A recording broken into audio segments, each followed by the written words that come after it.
मध्य प्रदेश लोक सेवा आयोग यानी एमपीपीएससी की परीक्षा में कश्मीर पर विवादित सवाल पूछे जाने पर बवाल हो गया है। एमपीपीएससी के 19 जून को हुए प्रीलिम्स एग्जाम में पूछा गया था, क्या भारत को कश्मीर को पाकिस्तान को दे देने का निर्णय कर लेना चाहिए। कांग्रेस ने इस मामले में जिम्मेदारों पर राष्ट्रद्रोह का केस दर्ज करने की मांग की है। वहीं प्रदेश के गृह मंत्री ने जांच की बात कही है। इधर विवाद बढ़ने के बाद एमपीपीएससी के चेयरमैन डॉक्टर राकेश लाल मेहरा ने कहा है कि विवादित सवाल के नंबर काउंट नहीं किए जाएंगे। उन्होंने परीक्षा के बाकी सवालों पर भी आपत्तियां बुलाने की बात कही है। खबर में आगे बढ़ने से पहले आप एमपीपीएससी में पूछे गए विवादित सवाल का स्क्रीनशॉट देखिए। गृह मंत्री ने भी माना आपत्तिजनक, एक्शन के लिए चिट्ठी लिखी। एमपी के गृह मंत्री नरोत्तम मिश्रा ने भी इस सवाल को आपत्तिजनक माना है।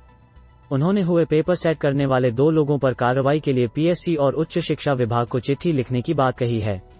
इधर कांग्रेस विचार विभाग के अध्यक्ष भूपेंद्र गुप्ता ने कहा है कि सरकार बताए कि इस तरह के राष्ट्रद्रोही प्रश्नों के पीछे पीएससी प्रशासन का क्या एजेंडा है। चेयरमैन बोले, एक्सपर्ट मॉडरेटर पर एक्शन पर नाम गोपनीय। एमपीपीएससी के चेयरमैन ने कहा कि आपत्तिजनक प्रश्न को पेपर से डिलीट कर दिया गया है। पेपर सेट करने वाले एक्सपर्ट और मॉडरेटर को आजीवन डिबार कर दिया गया है। इनसे आगे कभी काम नहीं लिया जाएगा। हालांकि जिनके खिलाफ कार्रवाई की गई है उनके नाम गोपनीय रखे जाएंगे। इस बीच जानकारी मिली है कि पेपर सेट करने वाले ये लोग महाराष्ट्र और मध्य प्रदेश के हैं। चेयरमैन ने यह भी कहा कि चूंकि यह सवाल काउंटिंग में नहीं आएगा, इसलिए किसी कैंडिडेट का नुकसान नहीं होगा। एमपीपीएससी अब बाकी सवालों पर भी आपत्ति बुलाएगा।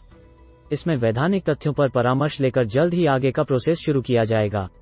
पेपर बनाने से प्रिंटिंग तक में एक्सपर्ट मॉडरेटर का ही दखल। एमपीपीएससी के चेयरमैन मेहरा ने बताया कि पहले पेपर सेटर क्वेश्चन पेपर बनाता है, इसके बाद मॉडरेटर उस प्रश्न पत्र का परीक्षण करता है, इसके बाद सील बंद कर पेपर को सीधे प्रिंटिंग के लिए प्रेस में भेज दिया जाता है।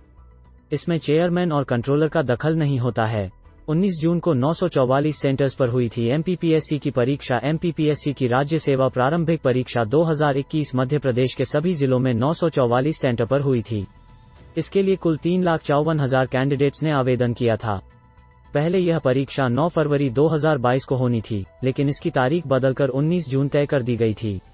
पहले भी पीएससी के सवाल पर हो चुका बवाल। मध्य प्रदेश लोक सेवा आयोग की 12 जनवरी 2020 को हुई राज्य सेवा प्रारंभिक परीक्षा 2019 में भी भील जनजाति के संबंध में पूछे गए सवालों को लेकर खूब बवाल मचा था। तब प्रदेश में कमलनाथ की सरकार थी। विपक्ष में रहते हुए मुख्यमंत्री शिवराज सिंह चौहान ने कार्रवाई की मांग कर डाली थी। तब सीएम रहे कमलनाथ ने जांच के आदेश देकर बयान जारी किया था। इस निंदनीय कार्य के लिए दोषियों को दंड मिलना चाहिए। इसके बाद भील जनजाति से जुड़े 5 प्रश्न हटा दिए गए थे। एमपीपीएससी को प्रेस कॉन्फ्रेंस कर सफाई देनी पड़ी थी। एमपीपीएससी की 2019 और 2020 के रिजल्ट अटके।